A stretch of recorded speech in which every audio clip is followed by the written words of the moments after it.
Alléluia. Amen, amen, amen. J'ai envie de dire, il est vivant. Il est vivant. Qui? Amen, amen, amen. Je suis dans la joie d'être là ce matin. C'est un privilège et c'est une grande responsabilité de se tenir devant vous. Oui, celui que moi j'aime appeler chaleureusement Papa Kali. Je veux encore le remercier aujourd'hui, Pasteur Kali Kasenda. Merci beaucoup. Ce fut non seulement mon encadreur à la jeunesse, mais aussi mon pasteur à la jeunesse, mon coach, et il m'a beaucoup appris. Merci beaucoup pour ton investissement. Merci beaucoup pour être présent à chaque étape de ma vie. Merci, je bénis le Dieu qui est le créateur de toutes choses. Et quand je vois l'œuvre qui s'accomplit aujourd'hui, on ne peut que dire que Dieu est fidèle. Amen, amen. Je remercie aussi Maman Yvette Kasenda. C'est vrai, on a commencé ensemble, mais elle a oublié de dire que c'est elle qui m'a appris les ABC du mariage. Quand je vous dis les ABC, donc de 0, elle a fait de moi une héroïne. Alléluia. Acclamez le Seigneur pour cette femme, s'il vous plaît.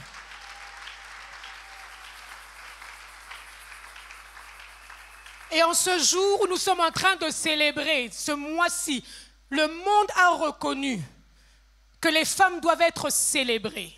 Le monde a reconnu que les femmes ont une touche spéciale. Je voudrais demander aux femmes de rester assises et aux hommes qui sont en ce lieu de se lever et d'acclamer toutes les femmes qui sont là. D'acclamer, de bien acclamer. Ah, fais-le mieux que ça. Amen, amen. Alléluia. Acclamez. Oh.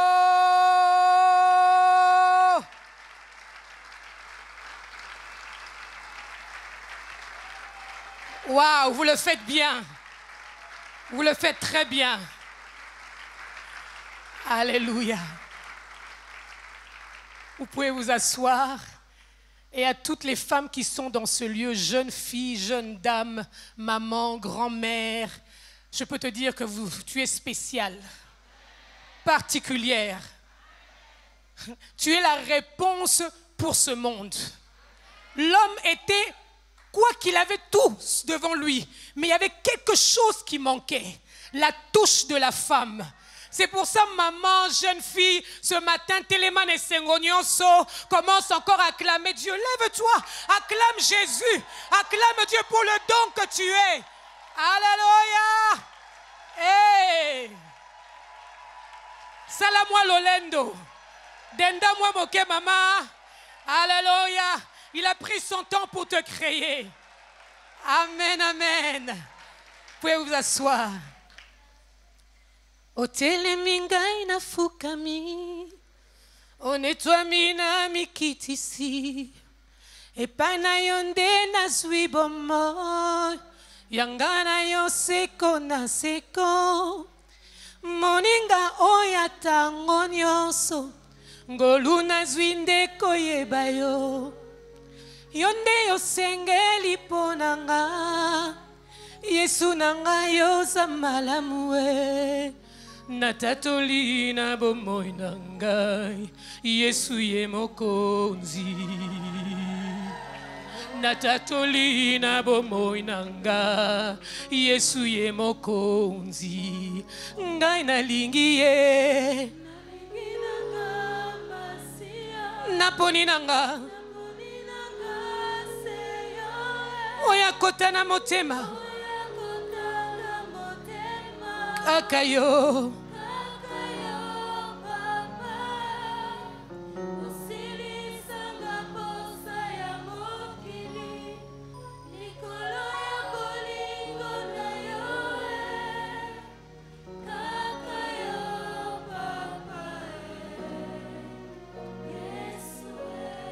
Nalingi nanga masia,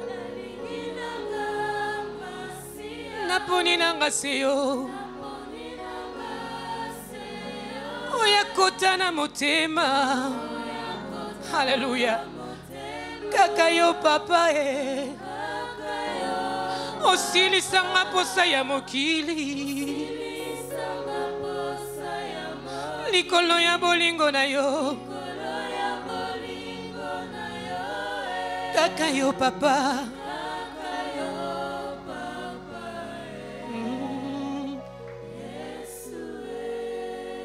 Père, ce matin, que toi seul sois glorifié.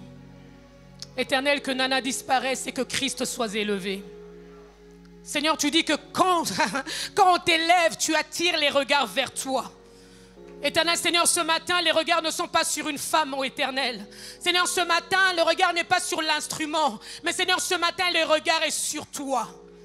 L'Éternel des armées, le lion de la tribu de Juda, celui qui est capable de faire toutes choses. Alléluia, tu ne connais ni limite ni frontières. Fais du bien à quelqu'un ce matin. Je rends gloire à ton seul saint glorieux nom, au nom puissant de Jésus. Et le peuple dit Amen, Amen, Amen. Alléluia. Nous sommes dans le thème de l'année, le thème de l'enfantement. Et bien aimé, mon sous-thème ce matin, c'est rien à faire, je dois enfanter. Peux-tu dire à ton voisin, ta voisine, rien à faire, moi, je dois enfanter. Bien aimé, un peuple est appelé à grandir, un peuple est appelé à croître. Et ce qui fait la force d'une nation, c'est le nombre. Et s'il n'y a pas de naissance, il n'y a pas de progéniture, il n'y a pas de continuité. S'il n'y a pas de naissance, la lignée s'arrête quelque part.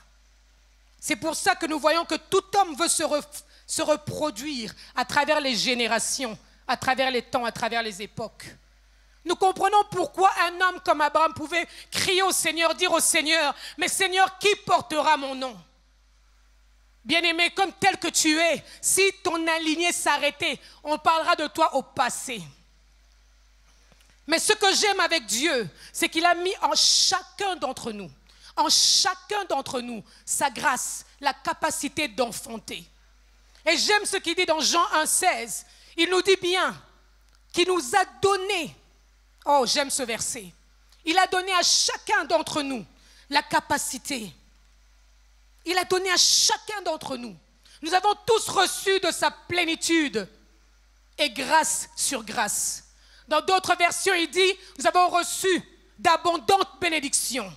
Nous avons été comblés de toutes sortes de bénédictions. Donc personne en ce lieu ne peut pas dire qu'il n'est pas capable d'enfanter. Tu as la capacité d'enfanter.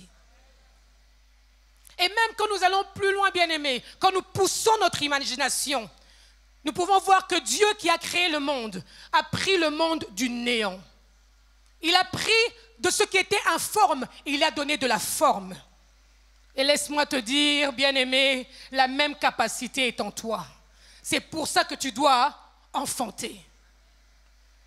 Quand nous parlons de l'enfantement, nous pouvons voir que quand une mère a un enfant, nous voyons dans la personne ou nous voyons dans le bébé les traits. Quand je regarde Maman Siala aujourd'hui et que je regarde Papa Simon Siala, je vois les traits. Donc ce qui veut dire que quand nous enfantons, nous transmettons quelque chose à cet enfant. C'est pour ça ce matin, laisse-moi te dire que quand Dieu t'a enfanté, en toi se retrouve l'ADN de Dieu. Ah, tu n'as pas bien dit Amen. En toi se retrouve l'ADN de Dieu. Ce qui veut dire que le Dieu Tout-Puissant qui n'a aucune limite travaille à travers toi. Ce qui veut dire qu'il n'y a rien, j'ai bien dit rien, rien qui peut te bloquer, rien qui peut t'arrêter. Parce que le Dieu Tout-Puissant habite en toi. Aïe, aïe, aïe, aïe, aïe, aïe. Nous ne pouvons pas parler de l'enfantement sans parler des douleurs de l'enfantement. C'est pour ça, bien-aimé, tu peux te poser des questions, vous me parlez de l'enfantement, vous me parlez du potentiel, vous me dites que j'ai l'ADN de Dieu, mais comment je passe des fois par des difficultés, comment je recommence plusieurs fois la même chose, ça prend du temps pour réussir. Mais bien-aimé, on ne peut pas parler de l'enfantement sans parler des douleurs de l'enfantement. C'est pour ça, bien-aimé, que des fois, nous sommes un peu troublés, nous sommes des fois persécutés, nous passons à travers le désert.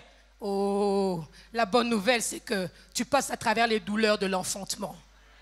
Eh bien, laissez-moi vous dire que quand une femme est en train de passer à travers les douleurs de l'enfantement, plus elle se rapproche, plus les douleurs commencent à devenir intenses. Est-ce qu'une femme peut dire amen? Plus tu t'approches, plus les douleurs deviennent vraiment intenses. Mais la bonne nouvelle est celle-ci, c'est que quand les douleurs sont là, ça veut dire que tu es bientôt à terme. Quand les douleurs sont là, ça veut dire que bientôt ta délivrance sera là. Une femme enceinte, tout en sachant qu'elle a un cadeau de Dieu, qu'elle porte la vie en elle, elle ne peut pas ne pas penser aux douleurs. Elle pense toujours aux douleurs qui accompagnent. Mais la bonne nouvelle, c'est que malgré ces douleurs, l'enfant doit sortir. C'est pour ça que la Bible dit dans Jean 16, verset 21, Jean 16, verset 21. Lorsqu'une femme accouche, elle éprouve de la douleur parce que c'est le moment. Mais à peine elle donne le jour au bébé qu'elle oublie son épreuve à cause de sa joie d'avoir mis au monde. C'est pour ça, bien-aimés, nous ne devons pas nous concentrer pour les douleurs ou ne pas se concentrer à ces moments de crise où ce moment où tu sens que la douleur est là, parce que tu dois te concentrer au produit final, le cadeau spécial de Dieu. Quand nous parlons d'enfanter, bien-aimés, nous parlons de beaucoup de choses. Quand nous parlons d'enfanter, nous parlons d'enfanter un projet, d'enfanter une nouvelle compagnie, quelque chose qui n'a pas encore existé. Quand on parle d'enfantement, on parle des choses que toi tu amènes, la touche que tu amènes. Mais on pourrait se poser la question, vous me parlez de souffrance. Mais laisse-moi te dire qu'à travers ta souffrance se cache une gloire. Je le répète, à travers ta souffrance se cache une. C'est pour ça, c'est maintenant ou jamais. Nous devons enfanter. Vous savez que même pendant les contractions, pendant qu'une femme a des contractions, à un moment, elle sent qu'elle doit pousser. Mais des fois, le docteur vient, il inspecte et il dit, ce n'est pas le bon moment. Et il te dit, si ce n'est pas le bon moment, il te dit, si tu continues à pousser alors que ce n'est pas le bon moment, tu vas irriter ton col. Et quand tu irrites ton col, ça forme une couverture qui ne permet pas à l'enfant de pouvoir passer. C'est pour ça que je voudrais te dire ce matin, même si la pression est dure, ne lâche pas. Même si ça pèse, ne lâche pas. Parce qu'au moment voulu, tu vas enfanter. Et l'homme de Dieu nous a bel et bien parlé, je vais en parler plus tard. Vous savez qu'il y a des tactiques pour faciliter l'accouchement. Surtout, quand tu veux accoucher des fois, si tu as des sages-femmes, on te prépare la place pour faciliter ton accouchement. Et quand on te prépare la place, bien-aimée, des fois on amène une certaine ambiance. On met la lumière un peu basse et on amène des fois même une petite musique douce. Pourquoi? Pour te relaxer. Mais laisse-moi te dire, cette année que tu dois enfanter, l'atmosphère dont tu as besoin pour faciliter ton accouchement, c'est l'atmosphère de la louange. C'est l'atmosphère d'amener le ciel sur terre afin que la gloire de Dieu descende. Et bien aimé, des fois pour faciliter l'accouchement, on permet à la femme de prendre des positions différentes. Amen, amen. Des fois on lui dit couche-toi, des fois on lui dit lève-toi, des fois on lui dit marche. Mais laisse-moi te dire ce matin, la position préférée, la position dont tu as besoin pour faciliter ton accouchement, c'est la position à genoux. À genoux devant le trône de grâce, à genoux où la grâce de Dieu passe, où la grâce de Dieu est capable de te localiser. Pourquoi? Pour faciliter ton accouchement. Alléluia. Il y a aussi des signes qui confirment que ta délivrance est proche. Il y a des signes qui confirment que très bientôt l'enfant va naître. Et quand je pense à ça, bien-aimé, je pense à quelqu'un. Je pense à ce bébé qui est né, ou peut-être cet enfant qui est né, les gens ne connaissaient pas. Il avait été prédit qu'il va naître, mais personne n'y pensait. Mais il y a eu des signes. Les mages marchaient, alors que les mages étaient capables de voir, alléluia, de voir des étoiles. Mais les étoiles qui ont annoncé la venue de Christ a changé l'histoire de l'humanité. Je proclame ce matin dans ta vie que des signes, que les anges de l'Éternel puissent se lever sur ton chemin et permettre que tu puisses accoucher. Accoucher, mais bien accoucher. Alléluia. Sache une chose, que les douleurs sont passagères. Les douleurs sont passagères. Une douleur, on dit une douleur, oui, une douleur. Les douleurs sont passagères. Ça ne fait que passer, c'est juste une période, c'est juste un moment. C'est pour ça que la Bible dit que quand nous passons par l'ombre de la vallée de la mort, nous, enfants de Dieu, nous ne faisons toujours que passer. Ce n'est pas notre demeure, nous faisons que... Alléluia. Waouh. Et laissez-moi vous dire que je vous ai parlé d'une bonne atmosphère, mais le maître de nos vies, le maître de nos cœurs, il a enfanté dans une atmosphère assez bizarre. À la croix de Golgotha, le sauveur de l'humanité a enfanté. Il a enfanté une nouvelle génération qui fait que toi et moi, nous sommes appelés sacrificateurs. Il a fait de nous un royaume de sacrificateurs. L'ambiance n'était pas favorable, mais il a enfanté. C'est pour ça, laisse-moi te dire, même si les conditions ne sont pas réunies, tu vas enfanter. Ah, tu vas enfanter quelque chose de glorieux. Tu vas enchanter quelque chose de précieux. Amen, amen, amen. Tu vas enfanter.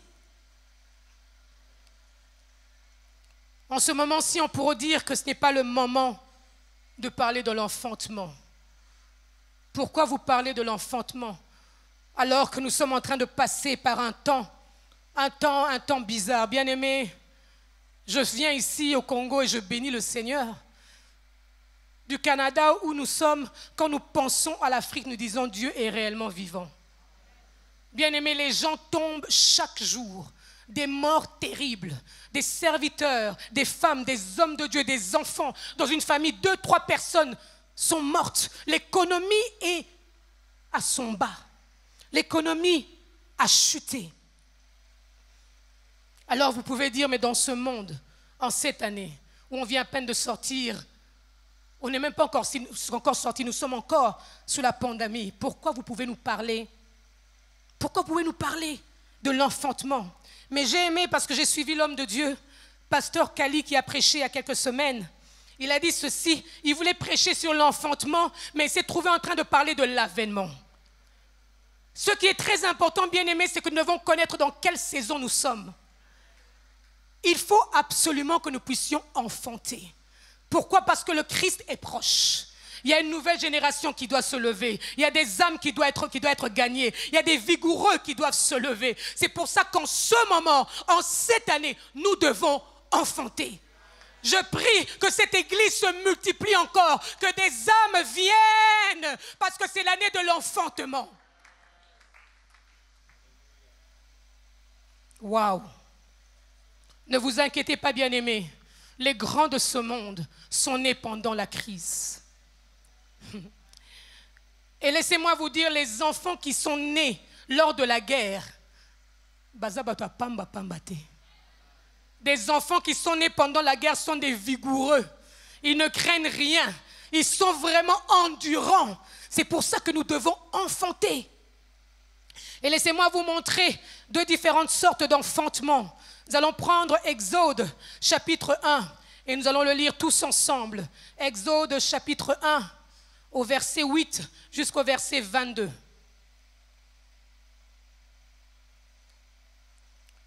La Bible dit ceci. Un nouveau roi vint au pouvoir en Égypte. Il ne connaissait pas Joseph.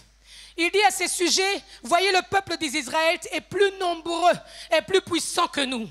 Il est temps d'aviser à son sujet pour qu'il cesse de se multiplier. Sinon, en cas de guerre, il risque de se ranger aux côtés de nos ennemis et de combattre contre nous pour quitter ensuite le pays. Alors on imposa aux Israélites des chefs de corvée pour les accabler par des travaux forcés. C'est ainsi qu'ils durent bâtir pour le pharaon les villes de Pithom et de Ramsès pour servir de centre d'apprivoisement. Mais plus on les opprimait, alléluia, plus ils devenaient nombreux et plus ils se répandaient, au point que les Égyptiens les prirent en aversion. Alors ceux-ci les réduisirent à un dur esclavage et leur rendirent la vie amère par des rudes corvées. nous sautons, nous partons au chapitre 2, versets 1 à 3. Un homme de la tribu de Lévi épousa une fille de la même tribu. Elle devint enceinte et donna le jour à un fils. Elle vit que c'était un beau bébé et le cacha pendant 3 mois. Waouh! Verset 3. Quand elle ne parvint plus à le tenir caché, elle prit une corbeille en papyrus, l'enduisit d'asphalte et de poids et y plaça le petit garçon. Puis elle déposa la corbeille au milieu des jonques sur la rive du Nil. Bien-aimés, pendant que le peuple d'Israël était en train de souffrir, de passer par un moment terrible, il fallait qu'un enfantement puisse se passer. Moïse est né pour répondre à un besoin crucial, à un besoin primordial. C'est pour ça que quand nous parlons d'enfantement, bien-aimé, réalise le Moïse qui demeure en toi. Réalise la réponse du monde que tu tiens en toi. Mais ici, bien-aimé, nous voyons que non seulement Moïse devait naître, mais il y avait encore un autre défi. Moïse devait être gardé en vie. Laisse-moi te dire, cette année, nous allons enfanter, parce que nous allons enfanter. Ça, c'est déjà acquis. Mais non seulement nous devons enfanter, mais nous devons garder notre Moïse. Nous devons protéger notre Moïse.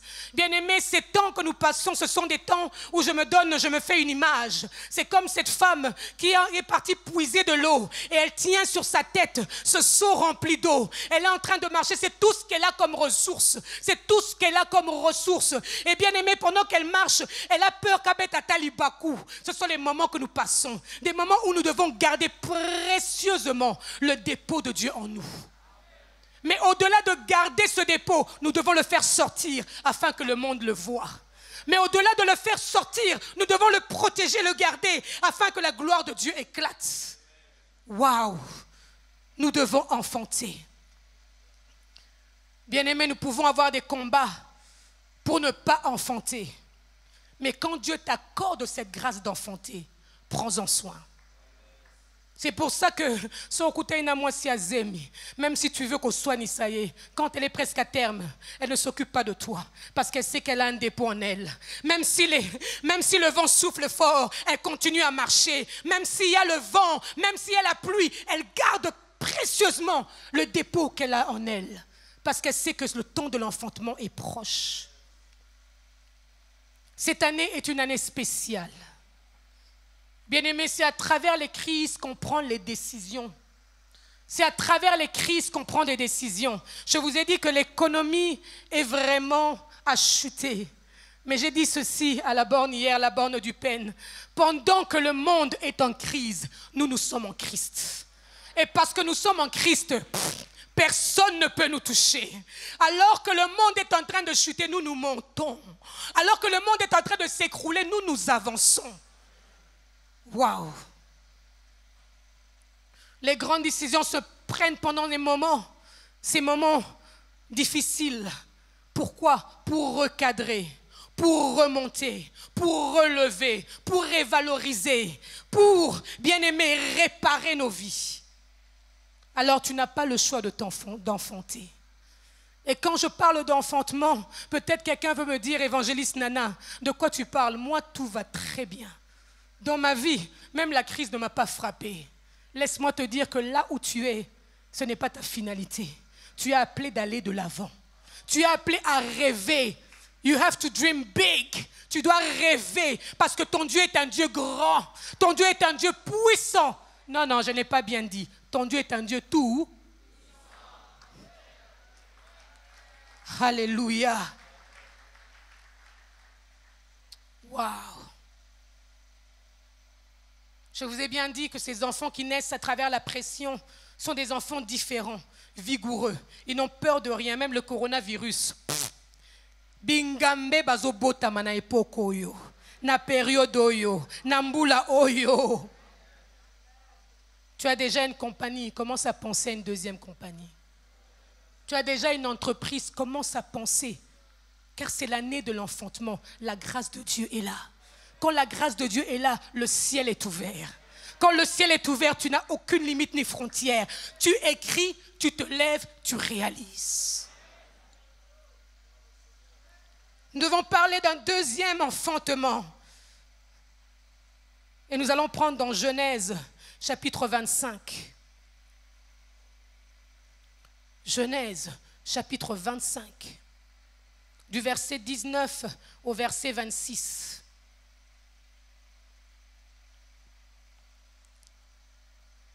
Voici l'histoire de la famille d'Isaac, fils d'Abraham.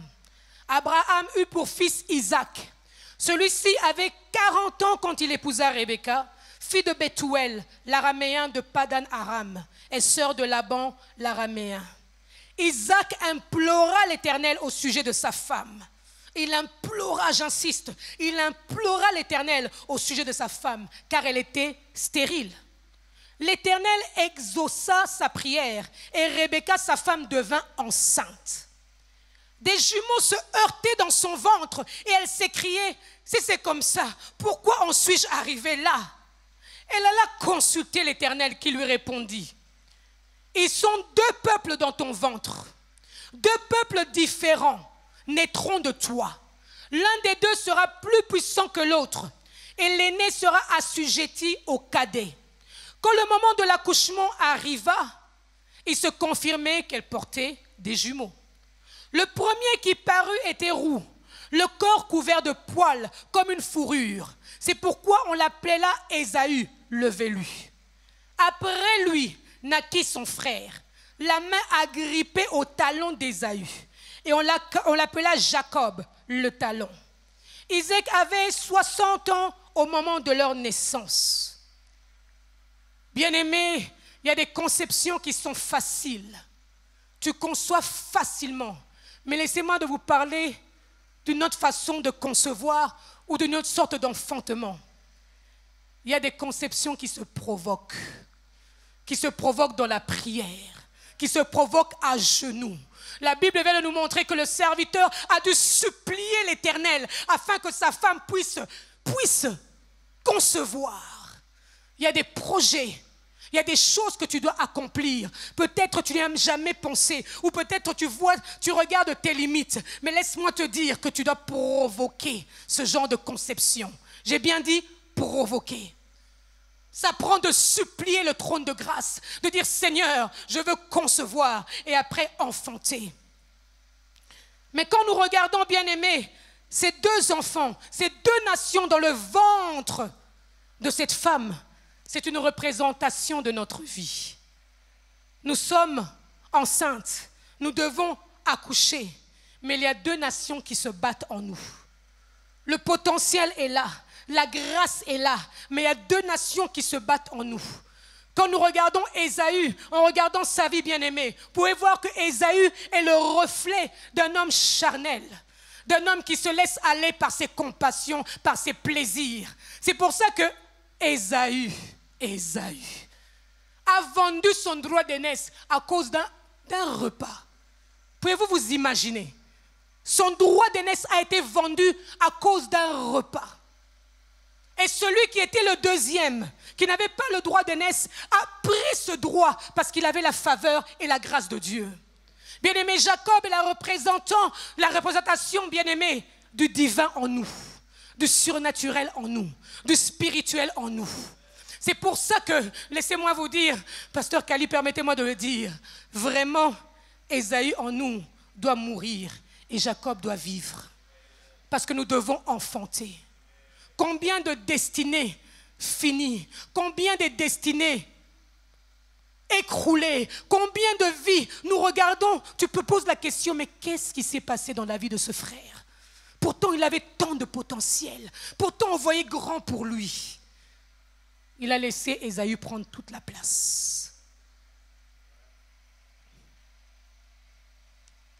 À cause de nos faiblesses, nous pouvons rater le ciel. À cause de nos faiblesses, nous pouvons rater la seule raison pour laquelle nous sommes ici au monde. Bien-aimés, laissez-moi vous dire que chacun de nous a un mandat. Personne n'est venu accompagner qui que ce soit. Est-ce que vous le croyez? Dis à ton voisin, à ta voisine, moi là, j'ai un mandat. Je suis en mission. Alléluia. Je suis en train de partir vers la fin de mon message. Nous sommes en mission. C'est pour ça que nous devons enfanter. Et comme je vous ai dit, n'oubliez pas, la saison dans laquelle nous nous trouvons. Dans Osée chapitre 12, la Bible nous dit ceci, au verset 4 jusqu'au verset 5.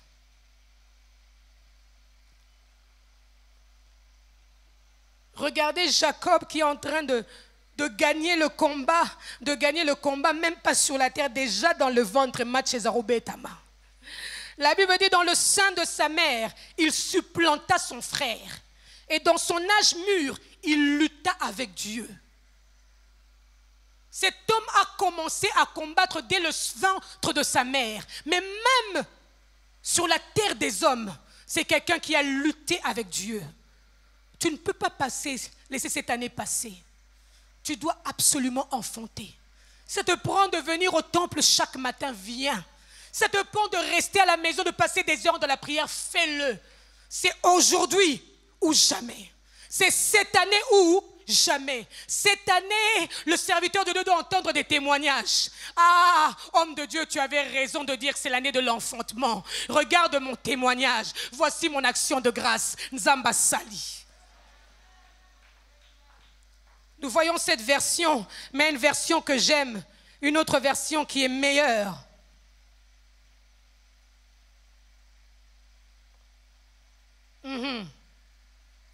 Dans le sein maternel, Jacob saisit son frère par le talon. Et dans sa vigueur, on parle bien dans sa vigueur, il lutta avec Dieu. Il lutta avec l'ange et il fut vainqueur. Il lutta avec l'ange et il fut vainqueur. Il pleura et lui adressa des supplications. Jacob l'avait trouvé à Bethel. Jacob l'avait trouvé à Bethel. Et c'est là que Dieu nous a parlé. Dans cette année d'enfantement, qu'il pleuve ou qu'il neige. Dans cette année d'enfantement, que tu te sens malade ou pas, pousse-toi à venir à Bethel. Pousse-toi à venir dans la maison de l'Éternel. Pousse-toi à venir écouter les oracles de l'Éternel afin que tu puisses faciliter ton enfantement. Bien-aimé, quand je parle d'enfantement, je ne parle pas de n'importe quoi ou de n'importe qui. Nous sommes les grands de ce monde. C'est nous qui allons juger. Donc nous devons enfanter des vigoureux. Nous devons enfanter des nouveaux présidents. Nous devons enfanter des ministres. Nous devons enfanter des gens qui vont être au consul. Nous devons enfanter partout. Nous devons envahir. Envahir partout. Nous devons enfanter. Je ne suis pas d'accord que le monde soit gouverné par les gens qui ne craignent pas Dieu. Le Dieu de grâce qui nous donne la capacité, l'intelligence, demeure en nous. Nous devons nous retrouver partout. Alors même au banc de l'école, tu dois exceller. Même dans ta maison, maman, tu dois exceller. Même dans ton travail, tu dois exceller. J'irai plus loin, même dans ton quartier, tu dois exceller. C'est pour ça que tu sois en jeep ou que tu puisses prendre le wewa, tu es en train d'exceller. Quand tu marches la tête haute parce que tu dois exceller. Tu dis aux gens, vous ne me connaissez pas, vous ne savez pas qui j'ai en moi. Cette année, je dois enfanter. Cette année, je dois enfanter. Cette année, je dois enfanter. Que les conditions soient réunies ou pas. Je vous ai dit, bien-aimés, l'homme de Galilée a combattu le bon combat. Il a enfanté avec larmes. Il a enfanté avec douleur.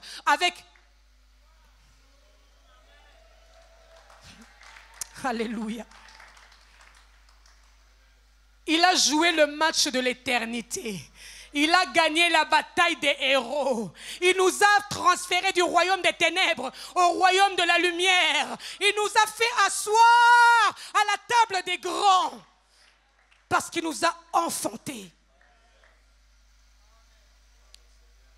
Genèse 35, 9 à 11.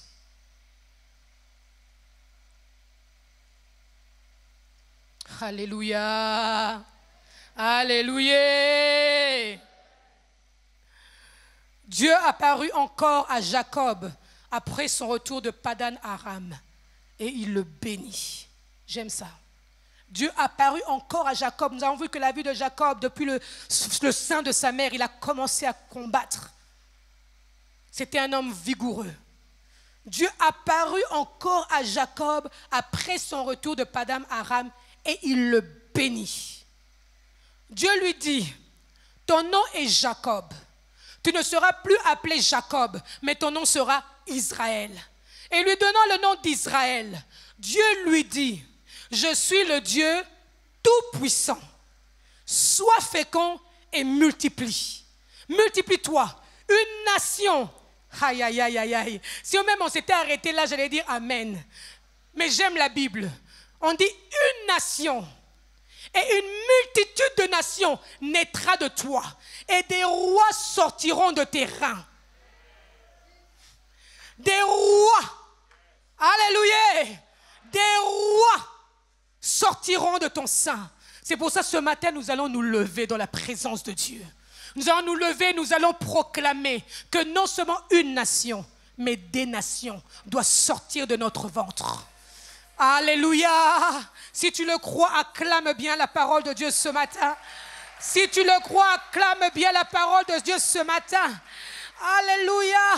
Dieu lui dit, ton nom est Jacob. Tu ne seras plus appelé Jacob, mais ton nom sera Israël. Dieu lui dit, je suis le Dieu tout-puissant. Sois fécond. C'est ça mon désir pour toi ce matin. C'est ça ma prière pour toi ce matin. Sois fécond, sois féconde. Multiplie-toi. Une nation et une multitude de nations naîtront de toi. Alléluia.